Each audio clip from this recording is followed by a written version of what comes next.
Assalamualaikum warahmatullahi wabarakatuh. Jumpa lagi bersama saya Muhammad Badrus Soleh.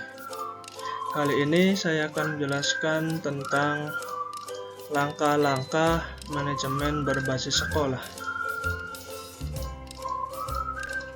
Apa sih manajemen berbasis sekolah? Lanjut.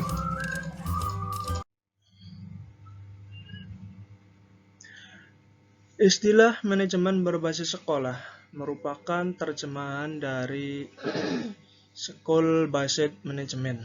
Istilah ini pertama kali muncul di Amerika Serikat ketika masyarakat mulai mempertanyakan relevansi pendidikan dengan tuntutan dan perkembangan masyarakat setempat. Menurut Danim tahun 2007, manajemen berbasis sekolah adalah suatu proses kerja komunitas sekolah dengan cara menerapkan kaidah-kaidah otonomi, akuntabilitas, partisipasi, dan sustainability untuk mencapai tujuan pendidikan dan pembelajaran secara bermutu.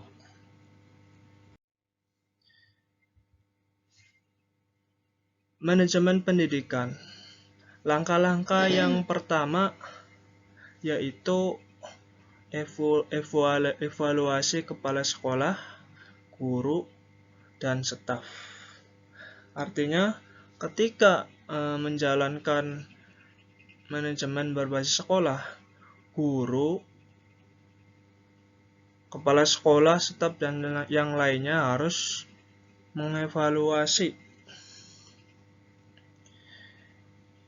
atau melaksanakan manajemen mutu berbasis sekolah. Kegiatan ini dimulai dengan cara mendapat brainstorming yang diikuti oleh kepala sekolah, guru, dan seluruh staf, dan diikuti juga anggota komite sekolah. Selanjutnya, yang kedua, merumuskan misi, visi, dan tujuan. Bagi sekolah yang baru berdiri atau baru didirikan, perumusan visi dan misi serta tujuan merupakan langkah awal yang harus dilakukan yang menjelaskan kemana arah pendidikan yang ingin dituju oleh para pendiri atau penyelenggara pendidikan. Dalam kasus sekolah negeri, kepala sekolah bersama guru mewakili pemerintah kabupaten sebagai pendiri dan bersama wakil masyarakat setempat ataupun orang tua siswa harus merumuskan kemana sekolah ke masa depan akan dibawa, sejauh tidak bertentangan dengan tujuan pendidikan nasional, seperti tercantum dalam Undang-Undang Nomor 23 Tahun 2003 tentang Sisdiknas. Kemudian yang ketiga, perencanaan. Jadi manajemen berbasis sekolah, langkah-langkah yang ketiga adalah perencanaan.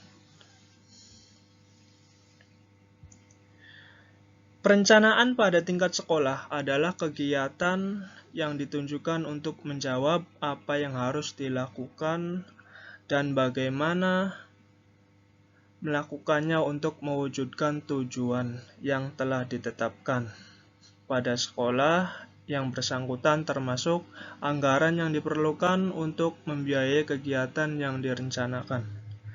Dengan kata lain, perencanaan adalah kegiatan menetapkan lebih dulu tentang apa-apa yang harus dilakukan, prosedurnya, serta metode pelaksanaannya untuk mencapai suatu tujuan organisasi atau suatu satuan organisasi. Perencanaan oleh sekolah merupakan persiapan yang teliti tentang apa-apa yang akan dilakukan, skenario melaksanakannya untuk mencapai tujuan yang diharapkan.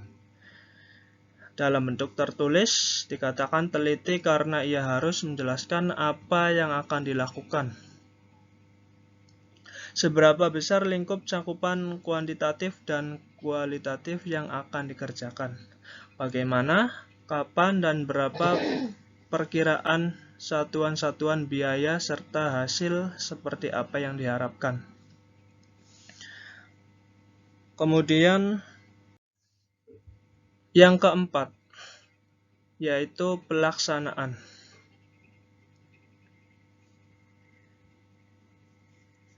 Apabila kita bertitik tolak dari fungsi-fungsi manajemen yang umumnya kita kenal sebagai fungsi perencanaan, peorganisasian, pengarahan atau pemimpinan, dan kontrol serta evaluasi, maka langkah pertama sampai dengan ketiga dapat digabungkan fungsi perencanaan yang secara keseluruhan. Sudah dibahas dalam pelaksanaan, tentu masih ada kegiatan perencanaan yang lebih mikro, baik yang terkait dengan penggalan waktu atau bulan, semesteran, bahkan mingguan, atau yang terkait erat dengan kegiatan khusus, misalnya menghadapi lomba bidang studi atau kegiatan lainnya.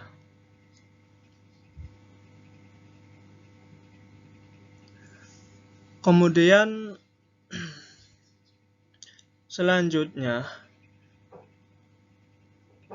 yang kelima, evaluasi.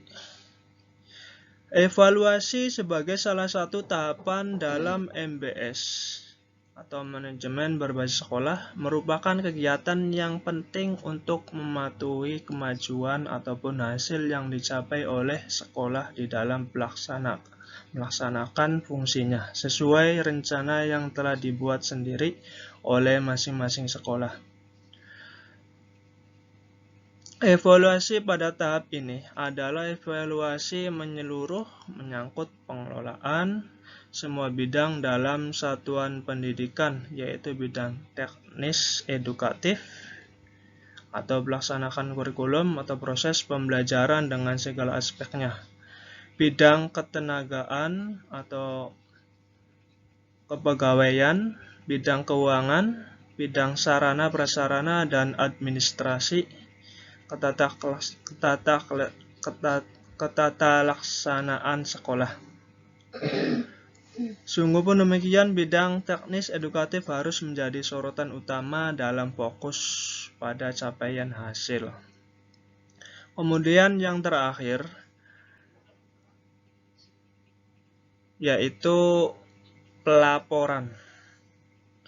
Pelaporan di sini diartikan sebagai pemberian atau penyampaian informasi tertulis dan resmi kepada berbagai pihak yang berkepentingan stakeholders mengenai aktivitas manajemen satuan pendidikan dan hasil yang dicapai dalam kurun waktu tertentu berdasarkan rencana dan aturan yang telah ditetapkan sebagai bentuk bertanggung jawab atas tugas dan fungsi yang diemban oleh satuan pendidikan tersebut.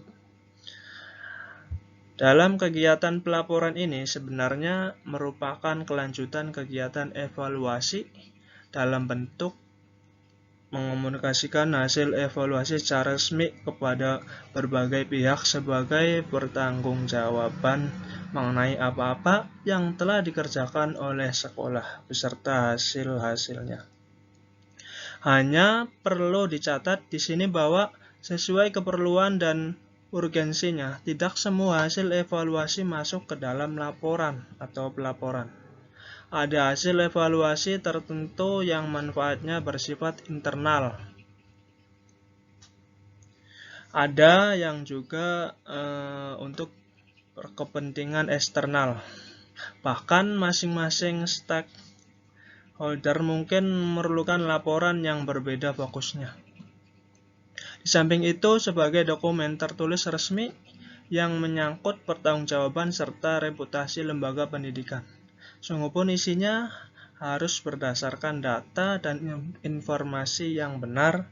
Laporan memiliki tujuan tertentu sesuai dengan peran institusi yang dikirimi oleh pembacanya.